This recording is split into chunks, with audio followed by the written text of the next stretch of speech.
Non, à partir du 1er octobre, au Palais des Sports, le spectacle s'appelle « Je m'appelais Marie-Antoinette ». Responsable de ce spectacle, on peut le dire, un homme qui a beaucoup d'ambition toujours et des projets démesurés, c'est Robert Hossein. Bonsoir Robert Bonsoir. Hossein.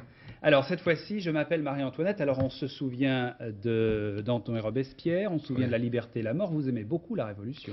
Non, justement, parce que là, je ne traite pas de la Révolution, je traite d'une période pré-insurrectionnelle, c'est-à-dire après la mort de Louis XVI, essayer de faire l'affaire Marie-Antoinette, c'est-à-dire l'autopsie de toute l'histoire de Marie-Antoinette. C'est pas un hasard si vous montez cette pièce maintenant, parce que ça fait 200 ans juste que Marie-Antoinette... Le 16 octobre qui a été guillotinée sur la place de la Concorde. C'est ça, hein. Donc vous avez choisi cette date. Oui, c'est-à-dire que les auteurs ont choisi. C'est la première fois aussi que pour le spectacle que je monte, j'ai beaucoup travaillé avec Decaux, c'est la première fois, alors qu'ils font la tribune de l'histoire ensemble, ils ont fait La caméra explore le temps, vous vous souvenez?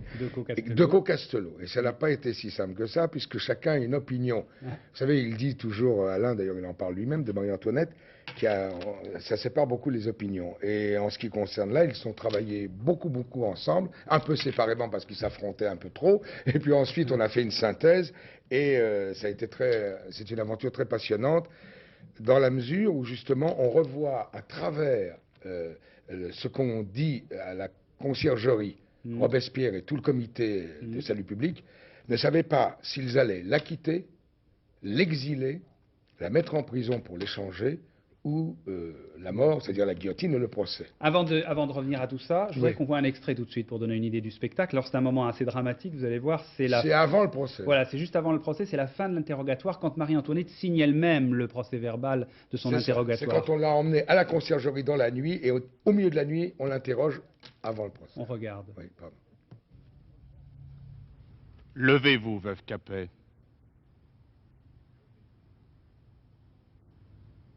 Venez signer.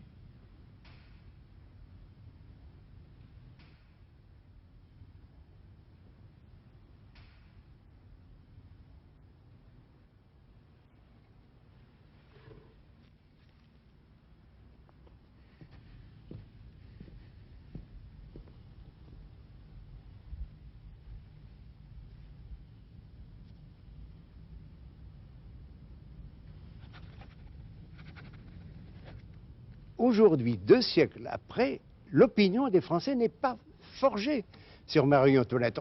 Parlez de Marie-Antoinette à quelqu'un. Vous verrez immédiatement son visage s'illuminer. Ah, la reine. Ou bien au contraire, se renfrogner. Ah oui, Marie-Antoinette. Bon. Est-ce qu'il n'était pas temps quand même d'aider les gens à savoir qui est Marie-Antoinette? Et c'est le but de ce spectacle. Nous allons reconstituer toute sa vie. Grâce aux gens qui ont accompagné cette vie, nous verrons son mari. Nous verrons l'homme qu'elle a aimé, Fersen, nous verrons Mirabeau qui a tenté de changer le sens de la Révolution avec elle, qui n'y est pas parvenu. Nous allons voir tous ces gens qui accompagneront sa vie, et je crois qu'aujourd'hui, 2 siècles après, les Français pourront enfin savoir qui était Marie-Antoinette. Mon Dieu, ayez pitié de moi. Mes yeux n'ont plus de larmes pour pleurer pour vous, mes pauvres enfants. Adieu, adieu. Et la comédienne qui joue Marie-Antoinette, il faut la citer. Non, mais celle qui, on la voyait tout à l'heure, c'est Caroline Sillol. Caroline Sillol, oui. Très très bonne. Non, mais ça, c'est un peu une rencontre, je crois. Ça dépasse un peu le problème de la comédienne. C'est assez extra. Enfin, elle a une espèce de mimétisme, une rencontre. Moi, je la trouve absolument, moi personnellement, étonnante. Parce que alors, c'est le procès de Marie-Antoinette, mais c'est pas le procès qui a eu lieu il y a 200 ans, parce qu'en fait, il y a beaucoup d'autres choses qui se rajoutent qu'on a appris depuis. En fait. Ah oui, mais je l'aurais pas monté. Moi, je vous dis tout de suite, il y avait 2 choses pour qu'on le monte, c'est qu'on puisse, à travers le fait qu'on l'ait enfermé à la conciergerie, revoir toute sa vie pendant le procès en flashback, repartir pour voir quelle a été cette vie avec Madame Polignac, Fersen, Mirabeau, Louis XVI. Voilà. Aussi, par rapport au contexte, et de faire un parallèle que je soupçonne que les historiens ont fait, entre cette époque pré-insurrectionnelle, 1793, et aujourd'hui, par rapport à l'Europe, c'est très important, par rapport à la situation aussi bien des Français, sur un plan social, économique et tout. En cela, ça devient un suspense passionnant parce que les gens sont appelés à s'exprimer. Et alors justement, c'est ce que j'allais vous dire, vous refaites le coup que vous avez déjà fait, c'est-à-dire qu'à la fin, j'exagère, c'est pas un coup. Au courrier de Lyon. Voilà, c'est ça. C'est-à-dire que vous dites aux gens, vous allez pouvoir vous-même donner votre opinion. Oui, mais au courrier de Lyon, il y avait toute la salle se portait plus ou moins volontaire. Mais on ne pouvait choisir, à cause des problèmes techniques, que 80 jurés. Oui. Là, la salle fait 4000 places, il y a 4000 jurés. Toute personne qui rentre reçoit cette plaquette. Oui. Ah, vous voyez, la fleur de lys, c'est tout. À la fin, c'est-à-dire à l'entracte, une fois qu'ils ont toutes les données, ce qu'on savait avant et ce qu'on a appris depuis, toutes les révélations et tout, ils sont appelés à voter. Et toute la salle, à 20 minutes, elle casse cette plaque en deux, jette une des parties de la carte dans des paniers où il y a marqué acquitté, exilé, prison ou la mort.